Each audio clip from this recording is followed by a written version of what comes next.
Welcome back to a brand new year of Channel KRT, the podcast where we take a look at the best and worst of obscure media. I'm Kit Quinn, and something Nigel Channing joke here. Yes, I will make too many Figment jokes tonight. Sue me. I'm Tyler Green, being puppeteered by a man from New Haven, Connecticut. Yeah, don't ask about the logistics on that. I'm Randall Martin, and this time the animated little fucker actually is there. Huzzah! All right, and welcome back to the... God, who knows how many times at this point, club. Tony Goldmark! Yay! You get 1 cent! Oh, that's what that smell was. I was wondering why it smelled like a dead carcass in here. Something imagination! One little spark of scorchspiration. Figment, that's a dead body, Figment. Why'd you bring out a dead body? I like to imagine that Scorch and Figment fucking hate each other in real life. There's a huge rivalry there. The media keeps trying to bunch them together, and they both resent that. There's a lot of just inner dragon politics going on. You don't even want to get into it. There's also some resentment because as soon as Spyro came along, Figment was like, "Hey, Spyro, man!" And Scorch was like, "The fuck, man." You just know they're like Bet and Joan, and they have their own Whatever Happened to Baby Jane, where they were forced to work together, and it was just a disaster. Yes. I will say, though, the similarities between Spyro and Figment cannot be coincidental. I'm just saying. I'm not a conspiracy theorist, but I'm just saying. They probably wanted to get the theme park fans' eyes on him, for sure. Then that's why Disney bought Kingdom Hearts. Well, no, it was, so what happened with Kingdom Hearts was, it was pure coincidence that it happened because a guy from Square Enix was in an elevator with a guy from Disney, and the Square Enix guy said, "Hey, you want to collab on something?" So it could have been any other company. Imagine if someone from Warner Brothers was in that elevator. Oh my god, that's right. I love how flirtatious that story sounds. Yeah. I love how it sounds like he was hitting on the guy. That's beautiful. What is Kingdom Hearts but a passionate love affair between Disney and Square Enix? Exactly, exactly. Mine is not to kink shame. So do you guys remember the show Feud, by any chance, for the Ryan Murphy show? Yes, I loved that show. Oh, yeah. Imagine if they brought it back, but it's Figment versus Scorch. Yeah! Dueling Dragons, they can call it that. Yes! There we go. All right, so speaking of puppets, so remember Alf? What if Alf was a dragon instead of an alien, and what if a weatherman used him as a puppet? Remember Alf? He's back in dragon form. Remember Scorch? No, who the fuck is Scorch? Exactly. Remember dinosaurs? Well, now it's Alf. So this series is based on the ventriloquist Ronn Lucas's character of the same name. And, you know, on a scale of Alf and Cousin Skeeter to Chwaco and Crash and Bernstein, this show is maybe around the middle. It's not bad. I actually found it pretty decent, but I can see why it failed. Well, I'll tell you exactly why it failed. It failed because it was right up against Family Matters. Oh, that'll do it. Oh my god.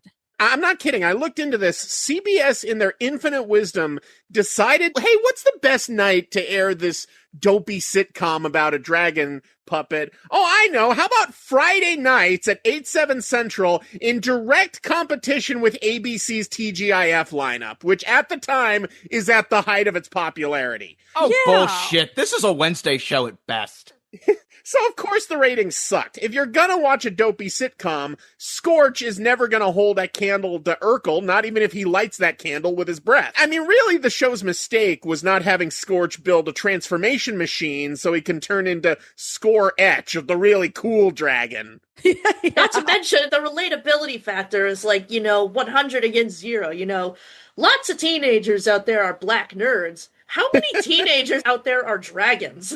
Exactly. So, I don't know if you guys remember this, but the final season of Family Matters was on CBS. It was indeed. It would have been a bold fucking move if in one episode of the CBS era, Urkel opens the door, Scorch is right there, and he says, "You son of a bitch," Cut the credits. No one would have gotten it. No one would have gotten it. But the 7 people at the time who would have remembered Scorch would have gone nuts for it. One nice thing I'll say is Scorch is a more likable character than Urkel, but that's not saying much. No, it really isn't. Scorch is a weird show for me in that it tries to have sort of biting humor, but it plays itself a little too safe. Yeah. It's like talking about a historical figure and saying, at least he was a nicer dictator than Hitler. Yeah, pretty much. God, no. Hey, it's modern American history. That includes the current state of CBS. Oh, yeah. Yeah. Bump, ba-dum, bump. Fuck. This is CBS. Please don't hold it against us. I tell you what, the news show depicted in Scorch is still better than whatever the fuck Barry Weiss is doing now. So. Yep. It's in an alternate universe where Family Matters never happened. They pitched it to ABC, and ABC said, go fuck yourself, we don't like it. The Jeffersons already exists. Yeah, we can only have one black show per century, I guess. I don't know. Yeah. They decided that Scorch became a mega hit. Would Scorch have been a judge on RuPaul? Oh, Yes, probably. yes, he would. I wish. Undoubtedly. They should have a whole season where all the judges are dragons. You got Smaug and Mushu and Elliot and Figment, and that's where Figment and Scorch's bitter rivalry starts, because they disagree on everything. There you go. So I'm not sure how many of us actually have a history with this show, but Tony, do you have a history with this show?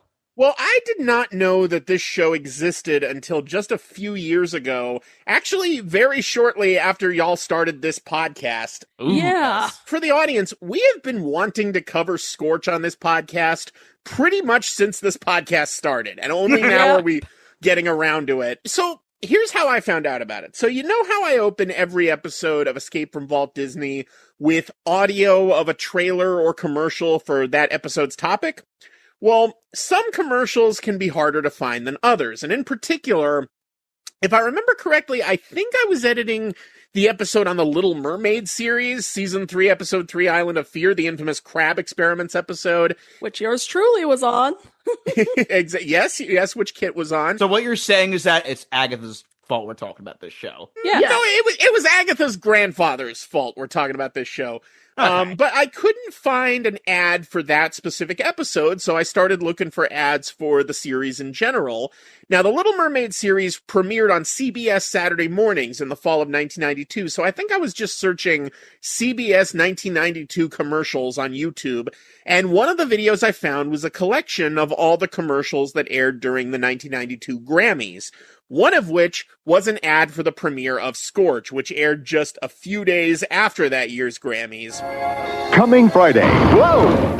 Hey, I want to make a music video and win a Grammy. Can you sing? No, Play an instrument? not. What do you do? I can set the stage on fire!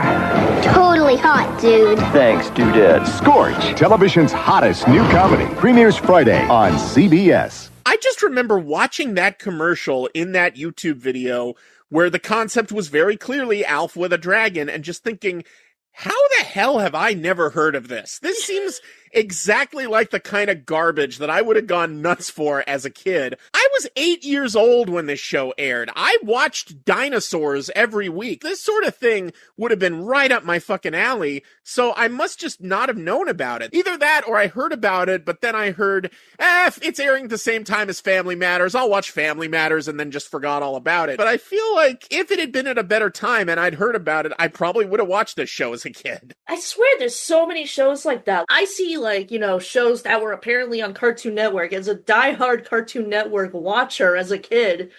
And I'll be like, why did I miss this? I've never heard of this. This aired right around the time I was, watching TV, remembering TV, and I never heard of this? You know, sometimes networks and cable channels and all that, they just completely drop the ball on the marketing and no one knows about shows. Or maybe a show doesn't test very well and they're like, well, this isn't worth marketing. This isn't worth pouring a huge budget into. We'll just let this thing fail silently. But it seems like Scorch was pretty well marketed. I've found a lot of commercials for it on YouTube. Again, they advertised it during the fucking Grammys, so I don't know. I know what happened. They aired it at a horrible time slot. But other than that, See, what they should have done was what the Kids' Choice Awards did with the first episode of SpongeBob and air it during the Grammys or after. Yeah. That could have worked. Yeah.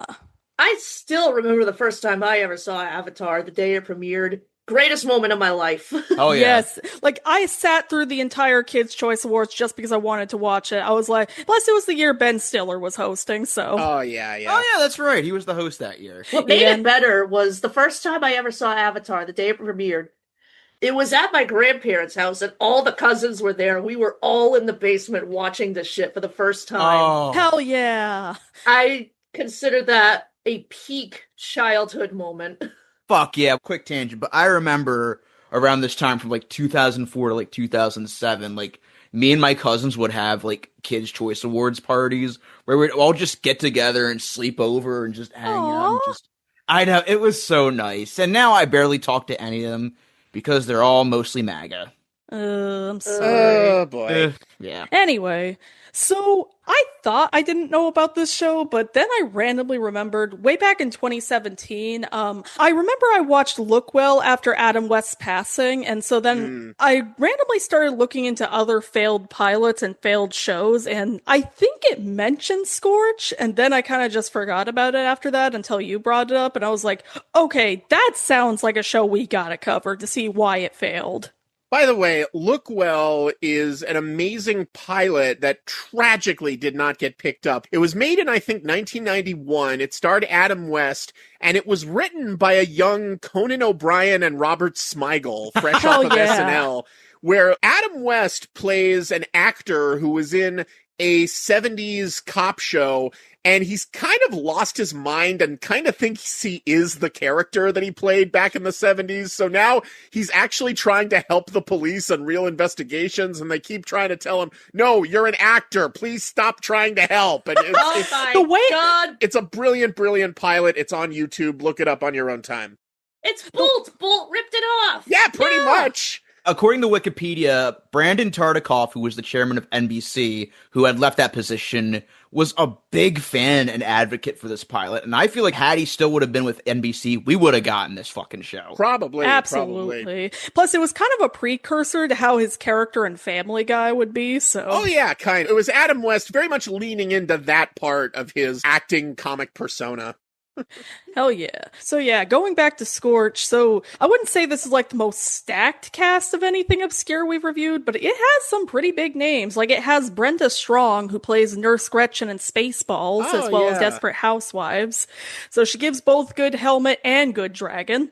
There you go. I completely forgot John O'Hurley was in this, honestly. Yes. Yeah, John O'Hurley. Yeah. Obviously later played Jay Peterman on Seinfeld and was the voice of King Neptune on SpongeBob in everything but the movie. The accursed stove has burnt my finger. Feel thine own wrath, stove!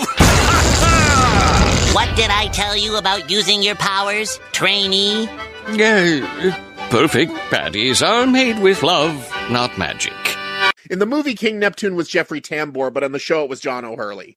And then he played Roger in Phineas and Ferb, so. Ah, yes, of course. Yeah, it was... I keep confusing him with Greg Proops. Really? I really only know Greg Proops from True Jackson VP. I forget what the guy's name was, but he was like the CEO who saw a 15-year-old and said, "You want to be vice president of my major designer company?"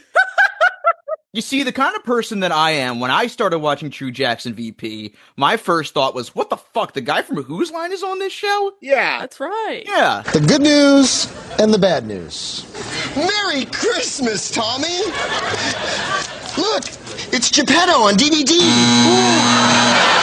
And he was the voice of the alien sportscaster in The Phantom Menace. Oh my god, that's right. Oh yeah. I also just want to say that child-powered fantasy is one of my favorite genres of like sitcoms and cartoons. Because it's like, what do you mean a 15-year-old is president of a major fashion label? What do you mean a child is in the White House? Something, current leadership, something. And then the lead character in the show besides Scorch is Brian Stevens, who's played by Jonathan Walker, and he was in Bridge of Spies and Daredevil. Oh yeah. He's become something of a semi-successful character actor since then. But I gotta say, in this show, he's blander than mayonnaise. Yeah, I really don't think he works as the leading man of this thing. I'm just gonna say it, the child actress playing his daughter is way better than him. She really is. She actually has an appealing personality about her, and she has some of the best lines in the show. Not that that's saying much, but we'll get to that. Honestly, if they retooled this show into like a family show about this girl and like Scorch going on adventures in like 30 minutes, I probably guarantee you it would have done better. But nope, they made the dragon a weatherman. Yep, exactly. It should have been weirder. That's what we're saying. Yeah. It absolutely should have been weirder, and maybe if it had been allowed to get more seasons, it would have eventually gone in weirder directions, but I don't know. I feel like the premise is so inherently bonkers that you can't really afford to play it conservative right out of the gate. You've got to be as bonkers as your premise immediately. And this wasn't. What do kids love? Oh yeah, the news. Yeah, and honestly, my problem with Scorch is his design honestly isn't that appealing to me. He looks like what if a Eureka's Castle dragon got bloated, basically. I don't think it's a bad design. I mean, it worked for Ronn Lucas on stage, but he does definitely look like, oh, this show is just Alf crossed with dinosaurs. Like, his character just looks like something out of Dinosaur. Even the dragon looks like a character from Dinosaurs. Absolutely, yeah. I mean, you mentioned ventriloquist Ronn Lucas, who created the character and who did Scorch's voice in the show, although he wasn't credited for it. And I believe he was the physical puppeteer for Scorch on the show, but never actually appeared on screen, which kind of defeats the purpose of the whole appeal of a ventriloquist act, but whatever. Yeah, I have to wonder if there was like some union thing or something as to why he couldn't actually appear in the show. Maybe. There might have been, yeah. I mean, did Paul Fusco ever get an on-screen credit for Alf? I know he created Alf, but as the performer for Alf. I think so, yeah. Okay, well. Yeah, because I was thinking about this, comparing it to Dinosaurs, where, like, the puppetry in Dinosaurs is just fantastic and amazing. Oh, yeah. It looks great in every episode. And obviously this had a lower budget, and it's a different type of show, but the puppet just always looks as unconvincing as it's supposed to be in the show, and I don't know how to feel about that. One quick thing. One major similarity between Alf and Dinosaurs is that both shows had an extremely depressing final episode, right? Yeah, oh, yeah. That's right. Oh, yeah, that's right. Does that mean had Scorch gotten syndicated for, a whole bunch of seasons and became, one of the greatest 90s shows of all time, would that get a super depressing ending too? What could possibly happen to this dragon? He burns down the whole town, probably. My headcanon is that it would beat for beat just be the Alf ending. Down to them getting taken away by the feds. I kidnap him. Does he become a suicide bomber or something? Well, he wouldn't even need a bomb. He would just set everything on fire with his breath. Exactly. Would he just set himself on fire while doing it? He'd be like those monks who protested the war in Vietnam by setting themselves on fire. Oh, man. Now I have this headcanon. Somehow Scorch got super popular, made it all the way to 2003 when Operation Enduring Freedom happened and we all got sent to Iraq. Right. And in the final episode, Scorch finds out about the Iraq War and self-immolates. Oh, man. Protested. I love it. Give me 13 seasons. Huzzah. No, that's the spin-off. That's the revival spin-off that happened. Right. Madonna puts him in the American Life video, the one that doesn't get released. It's either that or offhandedly Scorch says that he's bigger than Jesus and someone takes it way too personally. I'm drinking a soy latte. It goes right through my body. I'm something satisfied. I can't sing that. Yeah.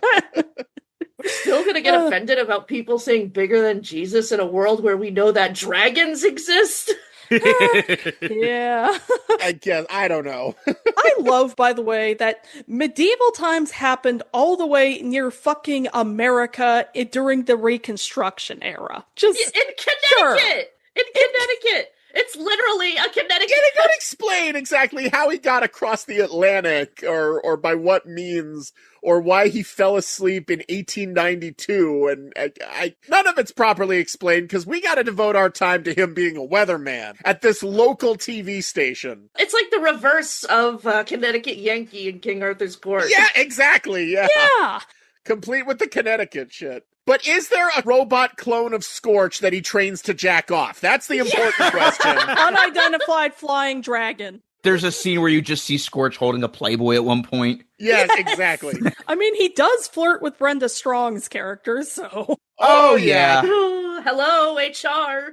This show is way hornier than I expected, even though Scorch literally has horns. Oh, Scorch. If you weren't so funny, I would have had you fired for sexual harassment by now. Oh man, there are so many HR reports that she should have filed. Also, one thing I will say about this show, the theme song is actually pretty good. I do love the theme song. Yes. The theme song, I think, is the single best element of this show. It's the only thing that really works, because it feels like it's somewhere halfway between like medieval fairy tale music and a Dr. John song. When you can't find a knight or a dragon, and there's nowhere to get your horn curled, remember things happen at the right time, and you got all the time in the world. Yes, you got all the time in the world. I don't think that's actually Dr. John singing. It's someone who kind of sounds like Dr. John. I couldn't find much info about the theme song, but yeah, it's honestly a better theme song than the show deserves. Oh, yeah. Because you got all the time in the world. It's so good. And I did get a small laugh out of seeing Scorch's puppet get struck by lightning, then get yeeted. That will never not get me. Puppet yeeting will always be funny. Oh, no absolutely. matter what the source material is. I can't help but wonder, would this show have ended much differently had Scorch flown over a military base? Oh, God. Like Jack Skellington and gets shot out of the sky. Scorch is trying to take over Christmas, and then... No, it'd be fun. It'd be like, 9/11 hasn't happened yet. Let him go. Oh, no. Wait, what's 9/11? I don't know. But we should point out, Scorch got a 6-episode order for its first and only season. It premiered in February, March or so, 1992, and it was canceled after 3 out of its 6 episodes aired. And we're covering all 3 of those episodes today, folks. Hell yeah. All 3 are free to watch on YouTube and archive.org. The other 3 episodes are lost media. They have never been released anywhere, to my knowledge. Scorch's lost media? Yeah, which, by the way, I found out one of those episodes had, and I'm not kidding, Joyce Brothers in it. Dr. Joyce Brothers did a cameo in one of the unaired episodes. So they got Dr. Joyce Brothers to give up some of her time to appear on this stupid fucking dragon show, and then it never even aired. Yeah. The fuck do you mean there's Dr. Joyce Brothers lost media? I would have sued. I would have been pissed. Hashtag release the Dr. Joyce Brothers cut, you cowards. I mentioned how CBS in their infinite wisdom aired this opposite Family Matters. Interestingly enough, right after Scorch on Friday nights, CBS aired another infamous fiasco, Fish Police. Have y'all heard of Fish Police? Yes, Tim Curry was in that show. I have never heard of. I'm gonna look that up. Yes, I have, Tony. It's funny you mentioned that because there's an antique store I frequent in Cape May that has Fish Police merchandise. Oh my God. I gotta see if they still have it next time I go down, but yeah. So I just heard about this today, and what am I goddamn looking at? Okay, Fish Police was an animated series that was very much made directly because The Simpsons was so immediately huge. Fish Police was basically a cop show, but set underwater and all the characters are sea creatures. That's the whole concept. Just Shark Tale 12 years earlier, but as a cop show. Yeah, I was gonna say, this is Shark Tale. Yeah, that is what it is. It's Shark Tale 12 years earlier as a cop show. And Hit, you mentioned Tim Curry. Fish Police had a murderer's row of voice talent. Not just Tim Curry, but John Ritter, Ed Asner, Hector Elizondo, Robert Guillaume, Buddy Hackett, Jonathan Winters, a young Megan Mullally. Just an unbelievable, once-in-a-lifetime voice cast. Don Knotts. Wow. Well, of course, Don Knotts had to be in it. He's always playing Fish. But Fish Police was up against Step by Step, so it failed too. Oh my God. Imagine losing to Step by Step. Oh my God. With that caliber of talent to lose to Step by Step, a show that I made a running gag out of nobody remembering, even though it lasted 7 seasons. But seriously though, what is Step by Step? I don't know. But you could just tell Fish Police wanted to get Buddy Hackett because of the Little Mermaid show. Oh, absolutely. And like Scorch, 6 episodes of Fish Police were made. Only 3 of them aired before it was canceled. Although Fish Police had slightly better luck than Scorch because the remaining 3 Fish Police episodes did eventually air in Europe, which is more than I can say for Scorch. Yeah.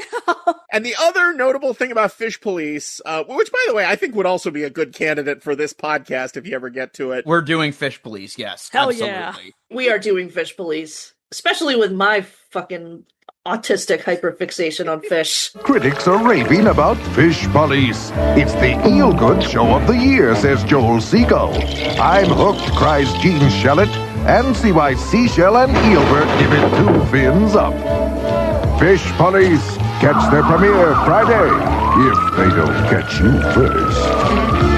But yeah, that was the year when there were 3 different attempts at network primetime animated series in the wake of The Simpsons. Fish Police, Capital Critters, and Family Dog, and they all failed miserably, and none of them lasted even a single full season. And later that year, in The Simpsons annual Treehouse of Horror Halloween episode, there was a scene where Bart and Lisa go to a pet cemetery, and in one shot, it pans over tombstones of Fish Police, Capital Critters, and Family Dog. Oh, I remember this joke, yes. Yeah. Way to salt the wound.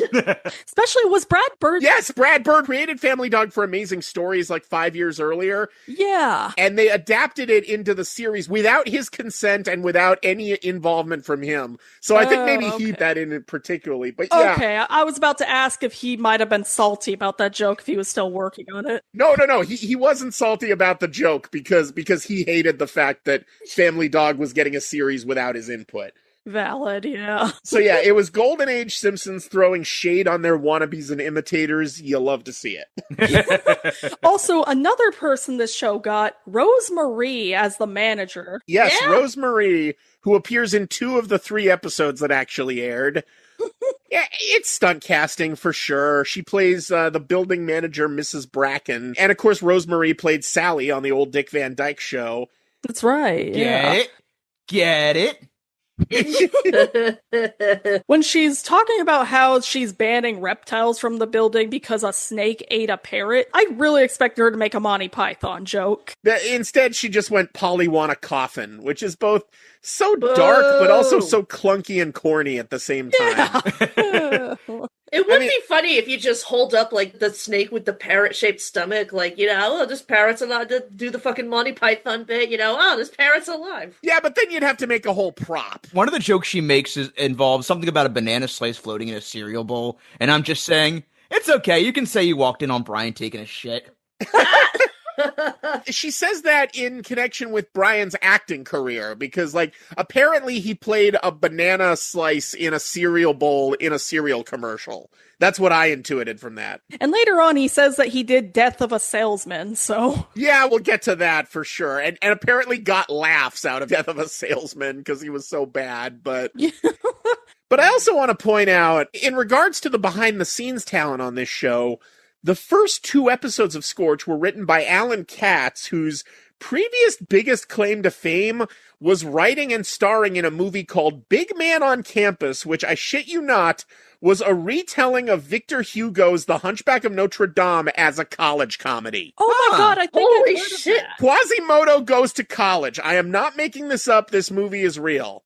Oh my god. And this was before Tom Hulse voiced Quasimodo, Tom Hulse who had previously been in Animal House, so it's not even a reference to that. But You were just feeding future topics to us tonight, and we're going to be eating good this year. I do that, don't I? We think we're finally getting around to doing Scorch, which we've been wanting to do for years, and I spend the whole episode just saying, hey, you should do this and this and this and this and that. There's no stop to it. I feel like those goats at the petting zoo, you stick 25 cents in the fucking food machine and you hand them out. Here you go, little goats, eat the food. Another name I've noticed as the director of the first 2 episodes, Zane Busby, who was a news reporter in Spinal Tap. Oh, right. Yeah. Rest in peace, Rob. Rest in peace, Rob. And probably the most famous, or at least most likely the richest writer who worked on this show, is Lee Aronson, who's credited with one of the unaired episodes, who went on to co-create 2.5 Men. with Chuck Lorre. Oh, shit. Oh, yeah. Oh my god.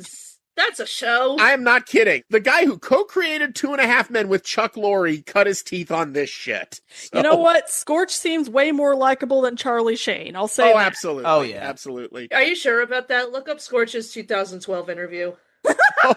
Hey, Kit, who do you think was the one that dropped the piano on Charlie Sheen in the finale? Oh my god. I've got dragon blood. Scorch is winning. And yes, I still think that's one of the greatest disses on TV. Cope and seethe, y'all. Real quick, Kit, if we're going to bring up that Charlie Sheen 9/11 movie, we need a clip of Whoopi Goldberg reacting to the second plane with, "Oh, come on," in this. Jacob, you know what to do. So the whole plot of this episode is Scorch somehow lands in Connecticut, and somehow no one hears him outside. Nobody's like, Nope. hey, why is there a bunch of banging outside? Did they think he was like a cat or something? Oh, you know, those Connecticut cats. Those Connecticut dragons always flying around. Everyone's tired of them, really. I hate Connecticut dragons. I want to point out right off the bat, from the very first scene of this pilot after the title sequence, this show has two of the great hallmarks of bad 90s sitcoms: stunt casting with Rosemarie and clunky expository dialogue. The very first 8 words of dialogue in this show are, "Mrs. Bracken, I understand you're the building manager, but..." Yeah. Way to sneak that in there, pilot. I hardly even noticed I was being told who these people are and what their relationship is to each other. The baby's sleeping like a baby. Yeah, exactly. His daughter just walks in. He says, "Daughter, I know you're my daughter and everything, but..." And then, "But Dad, you're my dad." and somehow it takes them like a minute to recognize that Scorch is in the window. While the dad is going on a speech about how dragons aren't real. Well, monsters aren't real, but yeah. Yeah. Whackity schmackity doo. See, everybody dreams about strange creatures and scary monsters, but things like that, they're only in storybooks. And David Bowie albums. Yes. You know, Strange Creatures and Scary Monsters is my favorite Skrillex album. Hell yeah. And then there's a really weird reoccurring gag where Scorch will say something and phrase it like a question. Brian will say, "Do that thing." And then Scorch will say, "Okay." If you'll excuse me, I'm going to take a little nap. Take a little nap? Okay. Wait a minute, that wasn't a suggestion. They do that joke, some variant of it, like 8 times. Which I was just half expecting. Say, should I get 72 virgins? Get 72 virgins. Okay. Flies to New York. Oh, no. And this was the same year Kevin McAllister was up on the Twin Towers. Scorch would have killed Macaulay Culkin. Oh, no. Quick, Scorch, go to a very specific hotel and find a man in the hallway. Trust me, God. destroy him. Yes. Trust me, you're doing the future a favor. Anyway, I like the part where Scorch says it's scorching time, and Scorch is all over the place. I like the part where he says, "Oh my God, I'm gonna scorch." Another weird reoccurring joke is that Scorch was there for a lot of the history, like he knew Shakespeare and he let Rome burn. Also, not to spoil it, but "Oh my God, I'm gonna scorch" is basically the plot of one of the episodes. It's basically the really dumb, unfunny version of the 2,000-year-old man at various points. Yeah. Well, here's the thing. If he had such good hearing when he was asleep, how come he didn't hear the Kennedy assassination? Wait. So if he was there for the fall of Rome, does he know Glep then? Scorch saw slavery happen and did nothing. Yeah. He's complicit. Wait, is Scorch Glep? Yes, he is. After the failure of his TV sitcom, did he just cut off his wings, get naked, put on a purple wizard hat, start speaking gibberish, shrink himself, and start working for the Smiling Friends in Pennsylvania? Hell Sure, yeah. why not? Scorch knows Mr. Boss. So, I gotta say that Scorch seems pretty lax for someone who found out that he overslept for 100 years, and his family may or may not be dead.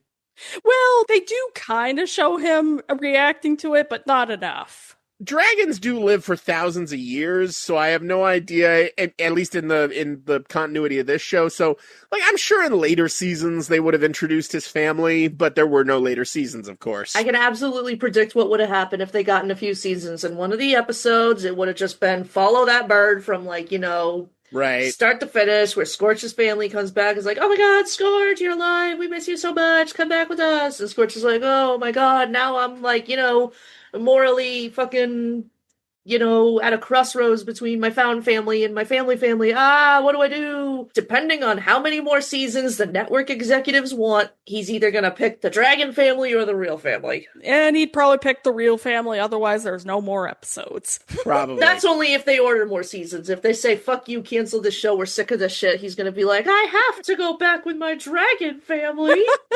Yeah, but if the show lasts another season, the Dragon family can be recurring. Yay! No, you know what they're gonna do? The network's gonna heavily imply to the writers that they're getting canceled, so the writers are like, okay, we better wrap this shit up, let him go to his Dragon family, but then the network's gonna order like 4 more seasons at the very last minute, and they're gonna have to write around that. It's gonna be a whole fucking cliffhanger they have to address. It's the Hannah Montana movie all over again. Oh, no. It's going to be Once Upon a Time, basically, where they think they're ending and then they suddenly get, oh no, we're going on for another 6 years. At least Scorch laying an egg makes sense here. So one small thing I kind of appreciated, maybe just because this wasn't a common trope at the time, where it's revealed that the mom didn't die, she just left. Yeah. Yeah, it's implied that she cucked the dad. Yeah, like, that she just fucking cheated on him, basically. Which, of course, would have left them the opportunity to introduce the mom as a character in later seasons, but of course, no later seasons. Exactly. It would have been like that episode of Horsing Around that BoJack describes in the Free Churro episode, where Jessica would be forced to make a choice if she wants to go with her mom or be with her dad or something. And Scorch shows up to be wacky and ruin the whole thing. And Mr. T shows up somehow. Sure, why not? This is delicious. My taste buds is going wild. You're right, darling. It was fast. So are we implying that, like, by now Scorch would just be, like, an alcoholic? Yes. Scorch would be an alcoholic with borderline personality disorder who keeps having failing relationships? Well, you see, that's where the Marilu Henner anti-drunk driving PSA comes in, which is the only commercial included on the YouTube and archive.org uploads from the original airing. We got an anti-drunk driving PSA from Marilu Henner. Everyone knows that drinking and driving don't mix. But the time to decide who'll drink and who'll drive is before anyone has a drink. Choose a designated driver while you still have a choice. We know you're going to want to drink after watching this. Exactly. Just don't drive after. Or fly, because you'll get struck by lightning, and then you won't be able to fly. You'll probably end up in someone's house, and then you'll end up with their hand up your ass. And then you'll end up as a weatherman. Yeah. I know we joke about how, they're wasting this premise on making him a weatherman, but honestly, Scorch in the newsroom is the most entertainment I got out of this show, because he has much better chemistry, especially with John O'Hurley's character, honestly. John O'Hurley is doing a good job at taking this seriously when he shouldn't. Like, I will say, as someone who, like, really kind of hates secondhand embarrassment humor, this was pretty good. Yeah. Yeah. The scenes of him actually in that newsroom reading off the weather and just being a wacky character, those were semi-amusing, but they don't have enough of them. Like the show is almost perversely devoted to spending as little time with the dragon and the people behind that desk as possible. Let's be real, the character that Todd Sussman plays in this show, that was just the writers basically going with the flow. Well, 2 characters in this are direct ripoffs of Mary Tyler Moore characters. The Todd Sussman guy was just Ed Asner as Lou Grant all over again. Yeah, exactly. And the John O'Hurley character was just fucking Ted Knight as Ted Baxter all over again. Yeah. So the show owes a lot to Mary Tyler Moore. And I want to talk about the audition scene in the pilot episode, because the scene where Brian and Scorch actually go in to audition for the new weatherman, because I feel like it's not that much of an exaggeration to say that in that scene, literally every line of dialogue does not make sense. Yeah. It's actually quite something to behold. Every moment of that scene is very stupid for a different reason. First of all, Brian brings Scorch to the audition and he tries hiding him in a duffel bag at first. But then Scorch starts making noises, and Todd Sussman, who up to this point has been completely checked out and disinterested in everything, suddenly is very interested to see what's in the bag for some reason. What's in the bag? Oh, it's Gwyneth Paltrow's head. Okay, that's fine. I also love how he says during the audition, As you know, the job is for our weather person. Inexperience is preferred since it'll cost us less. Read. Insert Fox News joke here. Exactly. Yeah. Well, of course, the line where he really becomes a self-insert character for the writers is when Brian says, look, without preparation, I don't think I'd be very good. And it cuts to Todd Sussman literally looking straight down the barrel of the camera lens and saying, on this show, not very good is fine. You said it, show, not me. They knew. It. They fucking knew. At least CBS is still holding up to that standard today. Oh, yes. One joke we forgot to mention before that scene is where Scorch just won't let Brian just leave him home. So he sets a lamp on fire to show what could go wrong. Yep. And they don't, rush to put it out. The lamp is just on fire for several seconds, and Brian just said, let me get your hat. Oh, I wrote down in my notes there would probably be a joke where he says, next time it'll be the whole house, and then later on he actually threatens to burn down the house. Imagine if the Webster episode went like that. He sets the house on fire, the parents are like, oh, Webster, next time it'll be the whole neighborhood. But anyway, getting back to this crazy ass scene, so Scorch pokes his head out of the duffel bag in a position where there's no way the guy's hand could be inside him, but Todd Sussman is still fooled, whatever. Brian does a dialogue scene with Scorch, pretends Scorch is a ventriloquist dummy, very meta, and he attracts the attention of everyone in the office, some of whom are standing behind him and can presumably see that his hand is not inside Scorch, but are still fooled by this. Okay. Yeah, if Scorch isn't actually supposed to be a puppet in show, where's his hand? Exactly. Where's his hand supposed to be? And then literally we have and then everyone clapped moment. Literally everyone claps at Brian and Scorch's antics. The boss literally hands him a fucking contract then and there. No callback, just immediately, well, I'm convinced. Even though he then says, I hate ventriloquists later in the scene. So, the writer of this has never talked to a person. And then he says, you're on in 10 minutes. So he was auditioning people to go on the air that day? Yes, apparently. And the show kind of makes fun of it, but it doesn't really kind of soften the blow of just how fucking stupid it is. No, not at all. And there's multiple moments throughout the show, because Brian even says to Scorch, don't talk at the same time as me, because it's impossible, and because we want to maintain the illusion that you're a ventriloquist dummy. But there's several moments where Brian and Scorch both laugh at the same time or say things at the same time, and nobody notices. Yeah. The ruse will fall very quickly, and the show knows this, but it doesn't care to point it out. Nope, doesn't care. Yep. The one other stupid thing in that scene, when Brian says to Todd Sussman, I'm an actor, I need to find my motivation. You're a weatherman! You report the weather. You are motivated to report the weather so that the viewers watching know the weather. What the fuck are you talking about? What's your motivation? It's raining. Okay, as a person with a communication/journalism major, I will say that it's not necessarily easy to be a weatherman, but it's not something you need to be this big, perfect personality for either. Right. As long as you can read a teleprompter, you can basically get the job done. Yeah. And as long as you have enough on-camera charisma, but, they don't even do a screen test with this guy. You need to have on-camera charisma to be a big reporter, because you have to get people engaged in a big story.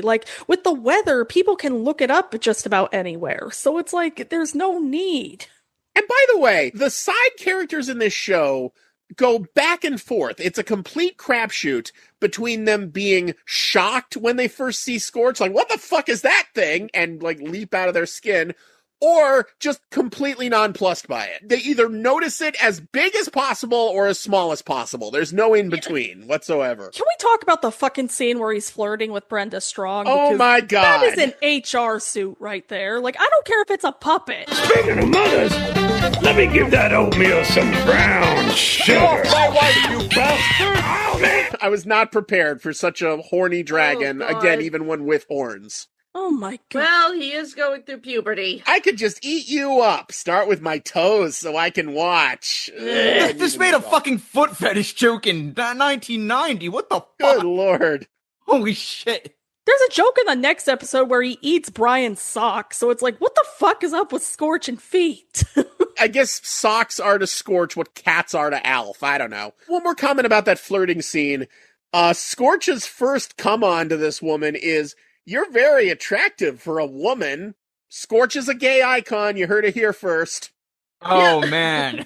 She's his comp pet. That's what it is. In between that and him and Brian sharing a bed at the end and him saying good night, dear to him. Yeah, I swear to God, if Brian and Scorch ended up dating, that would have saved the show. There we go. Prove me wrong. Yep. This is later on, but there's an uncanny-ass scene where Scorch is just standing in the middle of the room in his pajamas. Oh, yeah. It looks so uncomfortable. I don't know why. Peak male physique. Something, Five Nights at Freddy's ambience. Mom, I threw up. Fucking Robin Williams as Jack saying, "Can I sleep with you?" You threw up, you got it!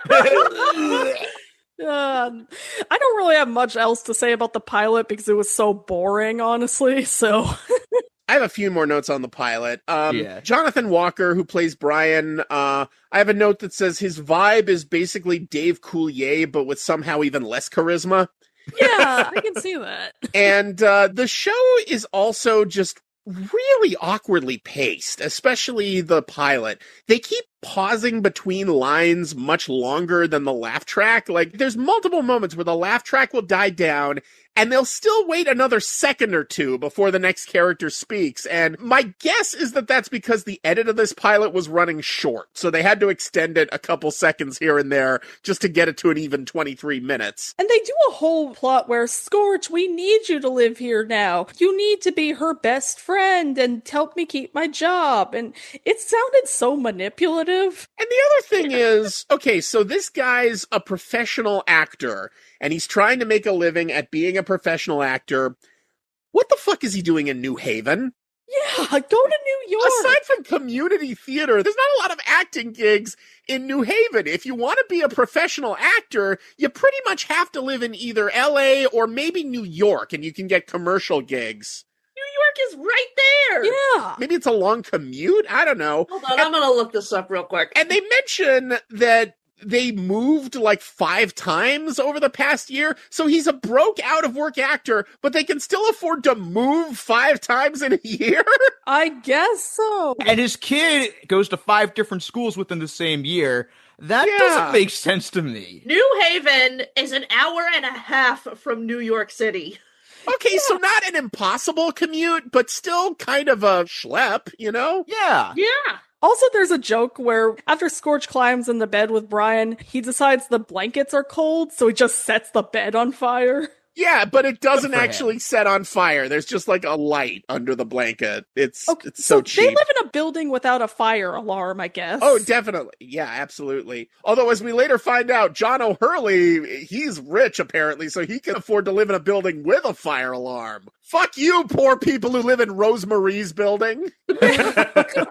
Also, I'm just gonna say it, she's giving the same vibes as the landlord from The Mask. Oh, yeah, absolutely. Oh, yeah. God damn you, Mrs. Peenman, indeed. And in both cases, the lead character is green. There you go. Yeah. Oh, yeah. By the way, a fair chunk of the crappiness in this show can be explained by the fact that guess which company had a hand in this show? Saban! Oh, fucking hell. Oh my god. This show was co-produced by the same company that gave us the Power Rangers and Casper: A Spirited Beginning and Addams Family Reunion and Richie Rich's Christmas Wish. So there you go. This explains everything. It really does. And nearly butchered Sailor Moon. Yep. If anyone has seen The Lost Pilot, which please watch it, it's a trip. I have. It's fucking nuts. It's insane. It's like, this is nothing like the Japanese show. Yes. Also, one more quick note about this episode, which isn't about the actual show. The credits were playing what was going to be playing next. They were talking about the wonderful world of Disney, and the episode was, and I'm not kidding, Shipwrecked. Yep, Shipwrecked. A former Escape from Walt Disney topic. The network premiere of Shipwrecked, in fact. Tomorrow in the classic Disney tradition, an ordinary teenage boy and an extraordinary sea voyage add up to danger and drama and a quest for survival in the network television premiere of Walt Disney's Shipwrecked tomorrow. Which is a pretty decent movie, I will say. It's not a great movie, but decent. It's fine. Yeah. Escape from Walt Disney, as if there's an escape. And then, of course, they announced... Now get ready for the premiere of Fish Police next. Yeah, sure. We'll get right on that. Fish Police!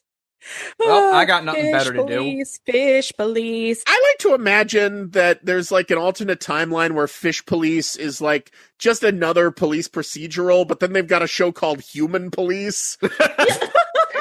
Which is the only police show with human beings. So is this also in the world where fish go humaning? Yes. Oh, yes, absolutely. It's in that Rocko's Modern Life episode. And they go to landariums. So the next episode is called The Dragon Flu, which feels racist. Yeah, that feels like a really racist term for COVID, for sure. Yeah. Before they even knew what it was. Oh my god, Scorch caused COVID because he literally gives it to Brian at the end. Spoiler alert. Not to mention, he's a different species that can fly. Well, Scorch kind of looks like a green bat, so maybe Brian ate him, ultimately. And that's how he got the COVID. So we mentioned the format introduced in the pilot of, blah, blah, blah, blah, blah, blah, blah, blah, blah. Last few words of what you just said? Sure, I'd love to. But there's another format of joke that they repeat over and over again, which consists of Scorch using a popular idiom, and someone asks, do you mean thing that idiom refers to? And Scorch says, no, literally repeats that idiom again. Like when he's using his steam breath to iron the laundry and says, Can we take a break? I'm running out of steam. What's the matter, you tired? No, I'm running out of steam. Whackity schmackity do. Yes, thank you. And then there's a joke where the daughter asks him if he has a frog in his throat, and he says no, and it's like, do you eat frogs? And he's like, it's just a metaphor. No, it's not. Right. It's like, they had what? a prime opportunity to have Scorch vomit up a frog. They couldn't afford a real frog. Or if they could, they would have gotten in trouble with the ASPCA or something. I don't know. I know. Let me dream. Just have him like puke up Kermit. It'd be a funny cameo. Yeah. Also, every time Scorch mentions his time with Shakespeare, including that I was an investor for him, I'm just like, wow, Hamnet looks great. Yeah. And so I've said it before, but like I said, the best part of this show for me is Scorch and Howard's rivalry. It reminds me exactly of Drew and Mimi's rivalry. Oh, yeah. It's similar for sure. Part of the plot of the second episode involves this Man of the Year award that basically the owner of the station makes them give to him every year. And the station owner, Mr. Ruther, is played by character actor I.M. Hobson, a portly man with very distinctive eyebrows who I recognize from multiple Coen Brothers movies. Oh, yeah. In the opening scene of Barton Fink, where he's in the restaurant, he's the guy who reads the newspaper review of the new Barton Fink play and embarrasses Barton Fink. Yeah, he looks so much like Ed Asner as well that it threw me for a loop. Yeah, he's got a very distinctive look. He almost looks like a guy who would have been in movies in like the 40s or something. Absolutely. And there's also a joke where Scorch has a traffic horn. Like, how does he have a traffic horn even before cars existed? Brian squeezes one of Scorch's horns and it makes an awooga sound effect. Like, again, like the mask. What the fuck? Then also there's a joke where Scorch is like, My snout is stuffed, my tail is pounding, my horns are throbbing, my wings are aching. Haven't you ever felt like this? Scorch, I don't have a snout, tail, horns, or wings. No wonder you can't get a date. He predicted for Affinity. Oh, no. He predicted Scalies. Good for him. I love that his coworkers can just see what they think to be a puppet just blowing smoke and fire out of its nose, and they think nothing of it. They're just like, oh, god damn it. Yeah, they just think, oh, it's just another puppet effect. Like how Kermit can emit smoke all the time. That's a thing that happens. Yeah. Yeah. Sure. Yeah, remember that one episode where Kermit just like actually like self-immolated? Like there is no way Brian is that good at ventriloquy that he can just do all of these fucking things with Scorch. Like he's an amateur ventriloquist at best. Could you imagine what would happen if he was like, all right, here's a regular ass fucking dummy, now fucking ventriloquize. Or whatever the fuck the verb is. Also, there's a joke where Howard's trying to get advice from Allison on what he should do, and then she just tells him, you should threaten to kill yourself. Fun family show with a dragon puppet, folks. But what do I do if he calls my bluff? Howard, if it worked for Budgewire, it'll work for you. Sorry, bud. Also, I love that at one point when Howard's describing this big wig, he says, "But he makes me so nervous, even my shorts are moist. Good night, everybody." Yeah, exactly. Also, the most logical thing in this show is that the only reason Howard still has his job is that his dad owns the station. It's very weird. This show is very horny and very suicidal. Is it a millennial? Yes, yes it is. I'm sure Gen Z hates it, so yes. The closest this show has to a good recurring joke is whenever Scorch says, "the dragon flew," there's a fanfare that plays in the background, and Scorch looks around as if he can hear it. Now, that level of humor suggests that if this show had continued, maybe it might have gone off the walls in more of a fun way. Because that's at least a fun type of joke. Yeah. You know, something that breaks the fourth wall a little. If they had maintained that style of humor for the whole thing, maybe they would have had something here. I mean, they don't even take proper advantage of it. Like, there was a Family Matters episode that did a similar joke where, I forget what they said, but whenever they say it, some ominous music plays, and they keep asking, where is that music coming from? So even Family Matters did a better version of that joke. So Family Matters deserved to win its time slot. There you go. You know, I would say take a shot every time this show does a recurring joke, but I like our audience being alive. Yeah, you'd be breathing fire by the end of it. Do I really have to hand it to Urkel? No, you most assuredly do not. Oh, thank God. Okay. Hooray. And then, of course, this show makes a joke about needing a thermometer up the butt.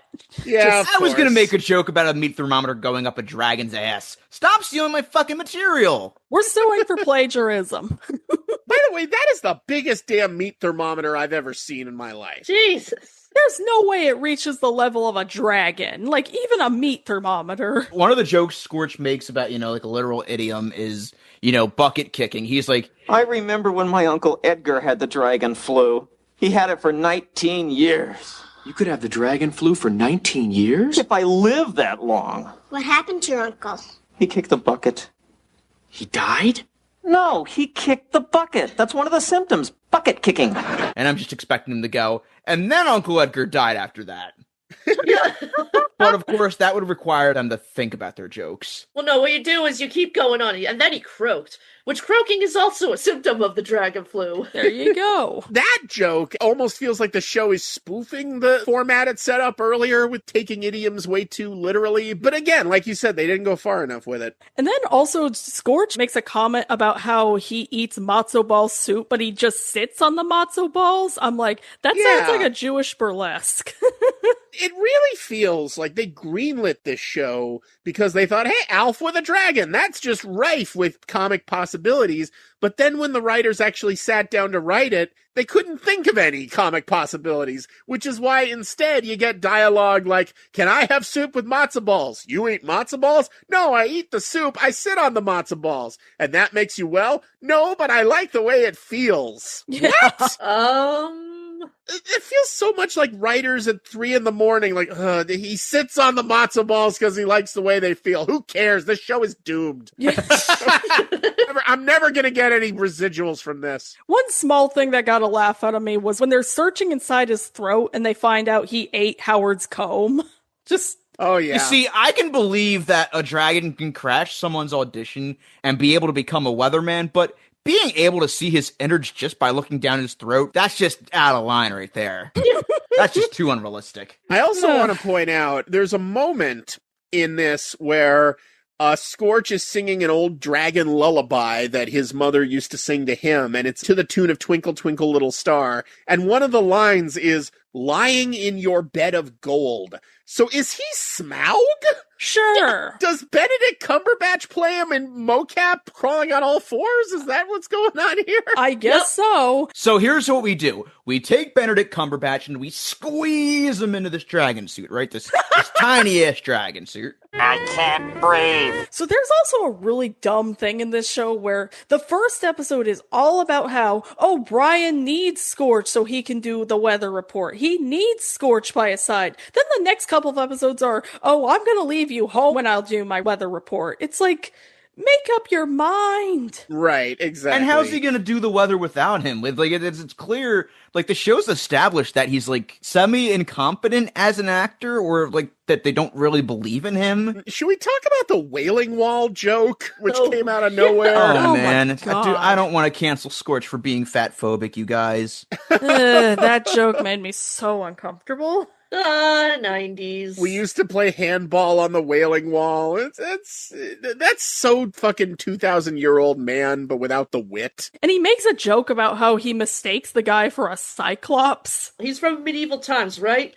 Back in medieval times, being fat was like a sign of wealth. Yeah. Exactly. Fat shaming in medieval times was like backwards. Like only kings were fat. So why is he fat shaming then? I don't know, because the show's stupid. It's because it's funny. That's not funny. Why is the only symptom for humans of this contagious dragon flu that it makes you bark like a dog? This show is stupid, that's why. And horny. It's that Richard Jenny joke about Jaws 4, well, ordinarily that wouldn't make sense, but this show is stupid, you see, in a stupid show.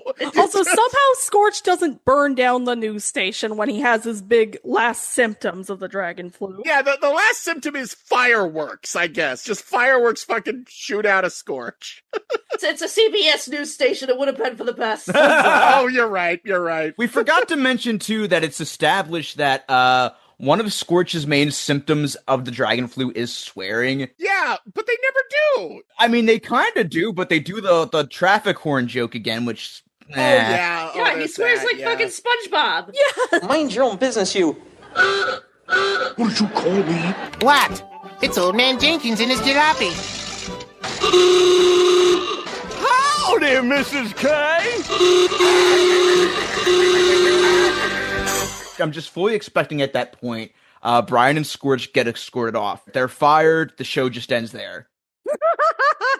I don't care if this is Friday nights on CBS. Let him say fuck. Let Scorch say fuck, you cowards. And then, of course, because why should there be any logic in this show? Somehow Brian gets the dragon flu. Yeah. So somehow the dragon flu hasn't killed tons of people because because dragons exist and they exist alongside people. People can get the dragon flu. I mean, if we are going based on the theory that Scorch is indeed Clep from Smiling Friends, he did cause the Black Plague. Huzzah. No, think about it, though. Like, they got kicked out of a bar for that. But again, I guess the only symptom to humans of getting dragon flu is it makes you bark like a dog for some reason. Which is just what I do when I see a beautiful woman. Yeah. So the best episode of this show, in my opinion, which, again, not saying much, is this episode, You Gaslight Up My Life. CBS going, there was never a show about a dragon puppet telling the weather. What are you talking about? You just imagined it. Yeah, it's called You Gaslight Up My Life, but the episode contains no gaslighting. The gaslighting was the network telling us this would be about gaslighting for that title. No, this was gaslighting us that the show would be funny. The show is funny. What are you talking about? You must be forgetting things. But yeah, this is the series finale of Scorch. After all these minutes on the air, it's gonna be rough saying goodbye to such a television institution like Scorch. But at least it didn't get to end on its own terms. Huzzah. And it jumped the shark in every episode. Absolutely.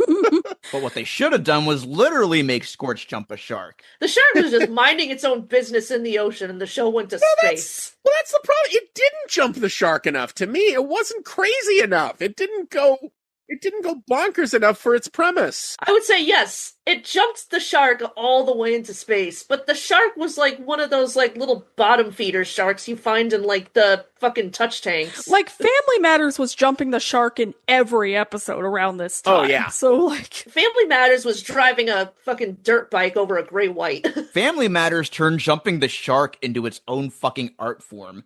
I'm sure that shark had a long, successful career as a character on Fish Police.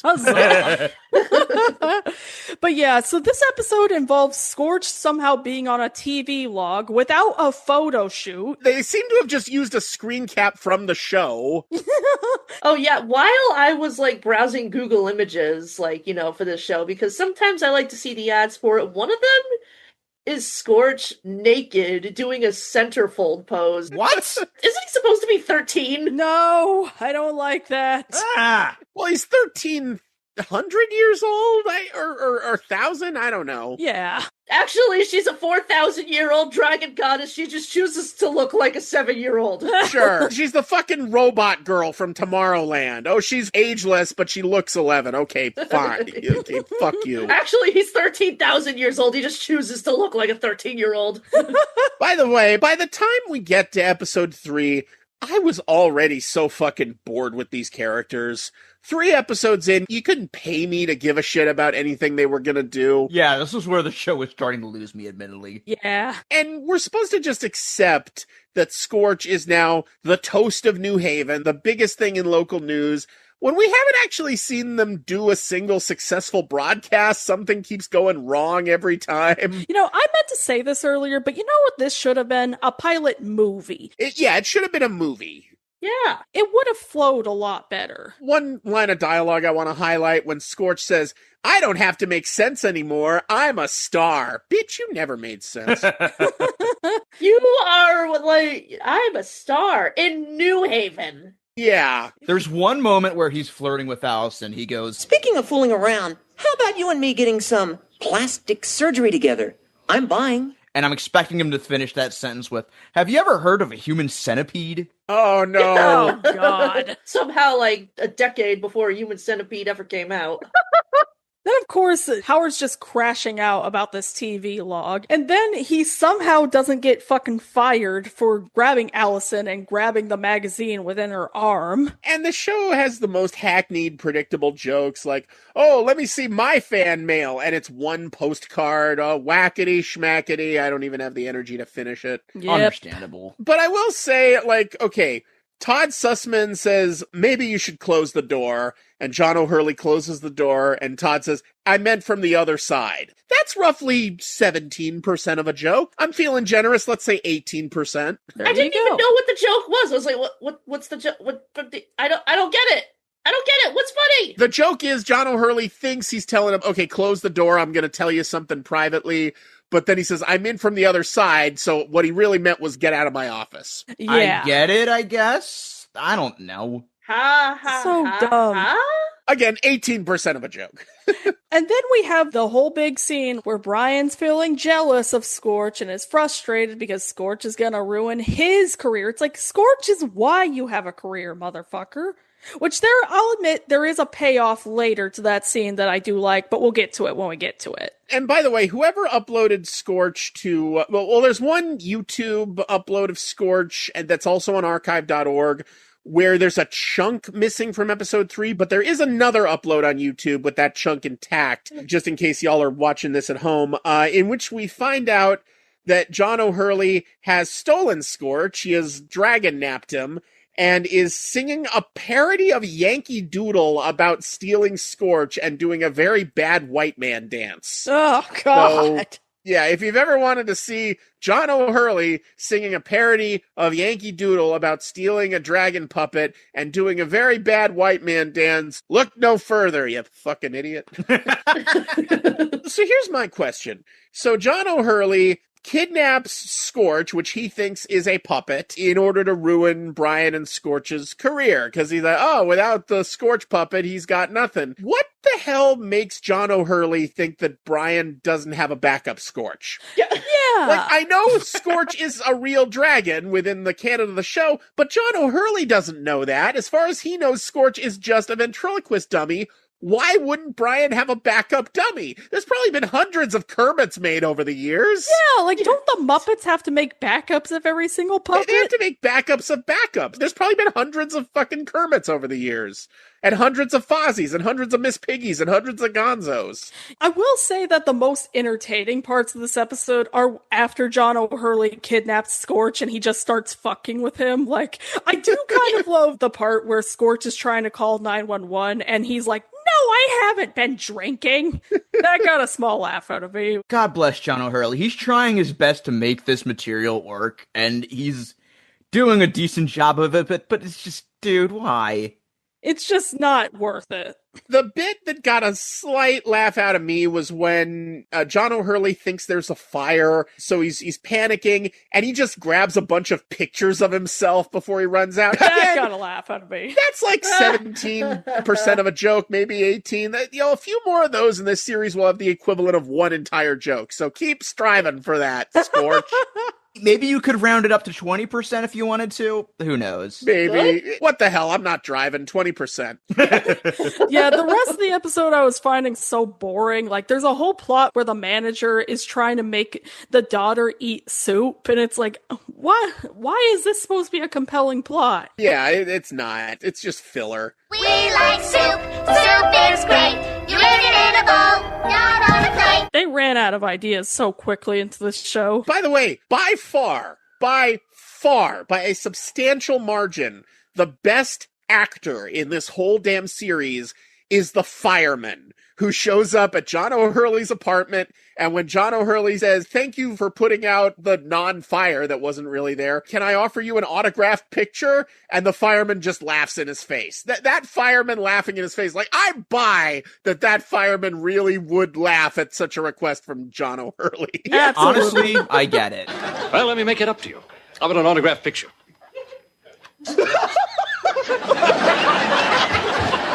You just know that's how firemen would react to W after 9/11. Absolutely. Yep. And I want to highlight the actual, no bullshit, the actual best laugh in this whole series, in that it actually got a mild chuckle out of me. Not a huge laugh, a mild chuckle. When John O'Hurley comes into work looking all disheveled, and the co-anchor says, "Howard, you look your age." That is a solid half joke, at least. We're almost there. Yeah, and I do love Scorch fucking with John O'Hurley and pretending to be like a demon haunting him. That was the level of weirdness I wanted from this show. Like, what frustrates me about Family Matters is that it started as a perfectly normal sitcom where the fucking bonkersness of it all just became too much. This show would actually benefit from that bonkersness. Family Matters was supposed to be a normal show that turned really bonkers. Scorch, which was on at the same time on another network, had a really bonkers premise and was way too normcore. Yeah. There was nothing to it. I wish the show lasted long enough to get a Disney episode just so we could have him see a scene where he meets Figment and he's like, "It's been done." Oh. Yeah, exactly. Yeah, that would be the start of the rivalry. That would be his equivalent of the Family Guy chicken fight. Yes, of course. So now that we're done talking about the episodes of Scorch that actually aired before its cancellation, I would like to read off the descriptions that Wikipedia gives for the 3 unaired episodes of Scorch, which apparently no one has ever seen, and which certainly don't seem to exist anywhere online.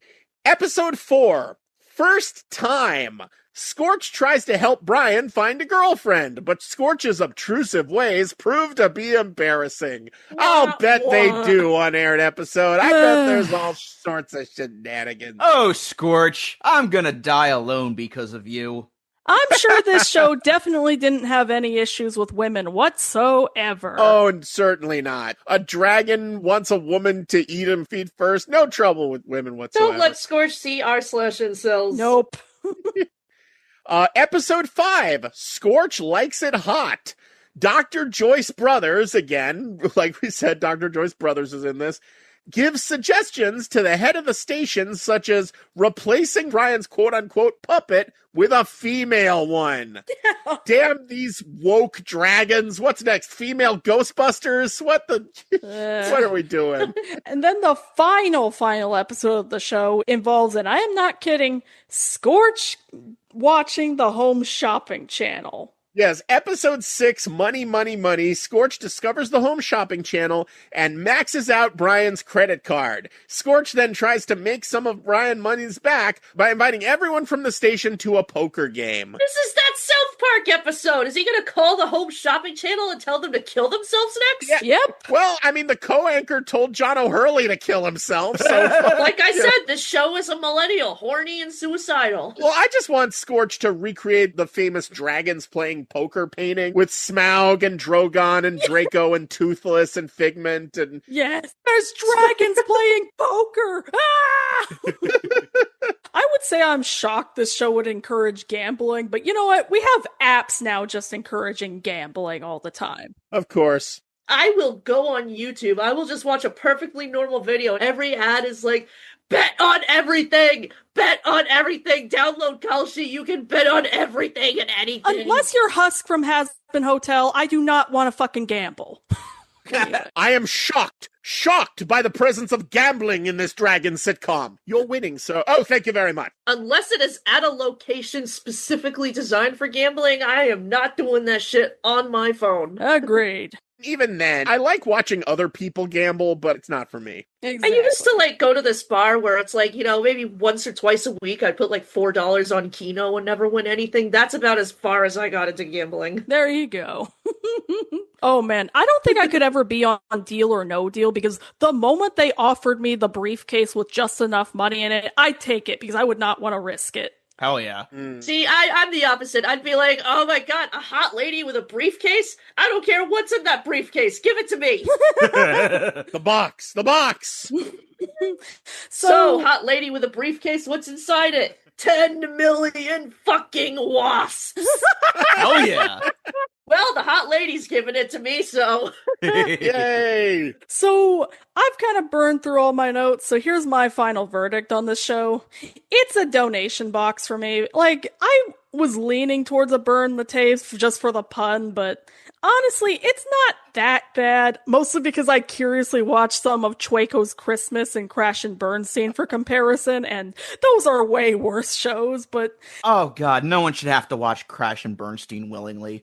Ugh. It's on Disney Plus. I might have to watch it someday. God fucking speed. That's on Disney Plus, but Scorch is not on Paramount Plus. I guess not. Thanks, Barry Weiss. Well, it's owned by Saban, so it probably could be on Disney Plus, but they don't care. Oh, that's right. Apparently the Toxic Avenger, the new one, is on Disney Plus.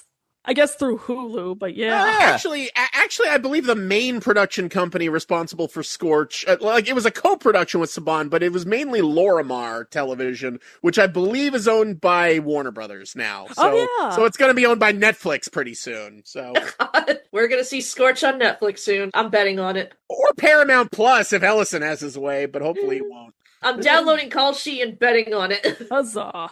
And so my final verdict, like I said, is donation box because honestly, I didn't think it was that bad, but I also see why it failed. It just is a little too normal for the type of show it is, and it really doesn't feel like they thought through this idea enough, at least for like 3 to 6 episodes. So if they had made it into a movie instead and have maybe hopeful that it could be a backdoor pilot, I could maybe see it at least, maybe not being good, but flowing a little better. But as is, it's just kind of whatever. I don't think I'd be rushing to see if the final episodes get rescued. Yeah, I'm giving it a donation box as well. I understand what they wanted to do with this show, but for a lot of reasons, it just doesn't work at all. What we're going to do is we're going to burn the tapes, uncover the fucking missing ones, upload those onto the archive, then burn them. Yay! Yay. Fuck you, Dr. Joyce Brothers. Ghost.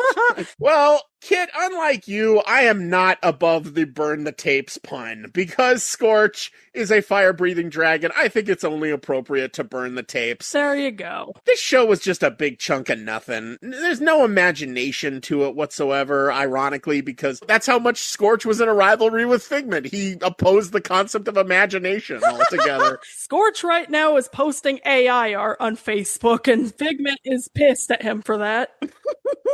Oh, God. But honestly, the mediocrity of it that you mentioned is kind of what pisses me off about it most. Like, this is one of those shows where I'd actually probably like it more if it was more of a disaster. But it's not even such a disaster that you can really make fun of it that much. It's just bland and boring and mediocre. The worst possible thing that pretty much any piece of media can be is dull. But being dull is especially heinous for a show like this with such an inherently bonkers gimmick. So honestly, if I'd known Scorch was going to be this dull, I probably wouldn't have pushed you folks to cover it with me for so many years. I understand why you did. Someone had to, and it was going to be us. But we watched a videotape about Christian clowns. We've done worse on this show. God. Yeah, this is nowhere near the top 10 of the worst things I've reviewed. I'll say that. Oh, yeah. Hopefully we got a fun episode out of it. Oh, we did. It was still nice. As it turned out, the Scorch theme song was a filthy lie. Scorch did not have all the time in the world. It only had 3 episodes, and it squandered them. Huzzah. Amen. But like I said, I think we got a really good episode out of this because we've never covered a full show before. A full series, minus the lost episodes, of course. Yeah. The closest we got to that was We Scream, I guess. Well, that was a series of episodes, but yeah. And I was curious if anybody else had done any deep dives on it or talked about it, and surprisingly, no. So I guess we're the first. So. Ronn Lucas, the creator of the character Scorch, it's not inconceivable that he might find this podcast. Yeah, which, if Ron's listening to this, you seem like a cool guy. This is nothing against you, we promise. We know this show isn't your fault, man. Ron, you seem like a cool guy and a great ventriloquist. I'm sure this show just got away from you. Yeah. I'm sure the producers shaped it into something you didn't want it to be. We don't blame you. You seem like a nice guy. I will say this, making a terrible sitcom is not morally evil or anything. We can blame Haim Saban also because he's a Exactly. huge Zionist, so fuck him. Anyway. Oh yeah, fuck him. Yep. It's like how I feel about Christopher Lloyd. Great actor. What the fuck were you thinking with some of your roles, though? Oogie loves. Fucking Oogie loves. The dude will literally not say no to anything. Except for Addams Family Reunion. Which good for him. Well, no one said yes to that one. Okay, well, in all fairness, he said no to that because he didn't want to do it without Raw Julia, but, still. Sure. Yeah. Huzzah. All right, so thank you so much for joining us on this, Tony, and this was a lot of fun. This was a lot of fun. I'm glad we finally got around to it. Oh, Hell yeah.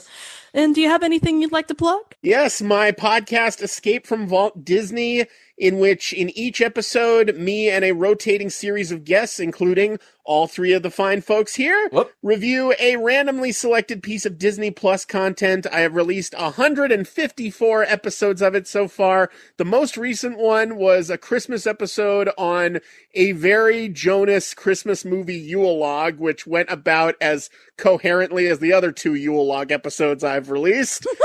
I am currently on something of a hiatus to give myself time to hopefully get back to a weekly schedule. That's my goal once I finally do return. Hell yeah. But I plan to return with new episodes starting on February 21st with an episode on the 2023 live-action Little Mermaid movie, in which my lovely girlfriend Kit Quinn right here will be one of the guests. Hell yeah. Once again, that's Escape from Walt Disney, available wherever podcasts can be found. And you can also find me on Blue Sky at tonygoldmark.bsky.social. The second time Kit's done a Little Mermaid episode on the show. That's right. That is right. I am so disappointed that Dr. Vile wasn't in the remake. 0 stars. Live action Dr. Vile played by Willem Dafoe when? Yes, that would Come go on. so fucking hard. Hell yeah. And so you can find me on my usuals, Muppet Vision 3D on Letterboxd, and you can find me on Muppet Breakout on Discord. And spoilers for the last episode, you can find me now stuck in the Australian outback with Scorch, and we're all stuck with the other characters. Sure, why not? Field trip. I'll get you back in time to review the live action Little Mermaid. Don't worry about it. Huzzah. You can find me as MCR Rocks with an X on YouTube, on Blue Sky, and on Space Hay. Blue Sky and Space Hay, which I need to get back on Space Hay. Those are pretty much the only social medias I use now. Hell yeah. And I am going to sell whatever body parts are necessary to commission an oil painter to do dragons playing poker. Yes. Fuck yeah.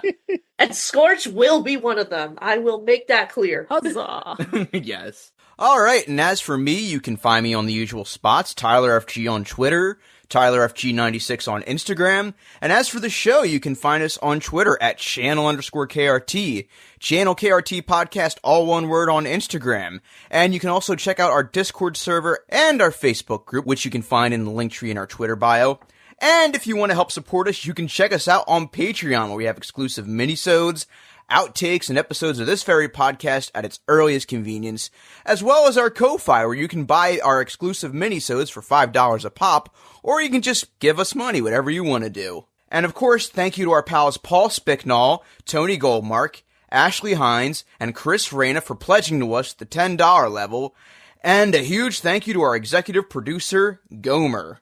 All right, Channel KRT, cut to 3 episodes. We got none of the time in the world. Yay. Okay. You're watching CBS, the loudest channel on TV. Previously on NCIS. God, son of a bitch!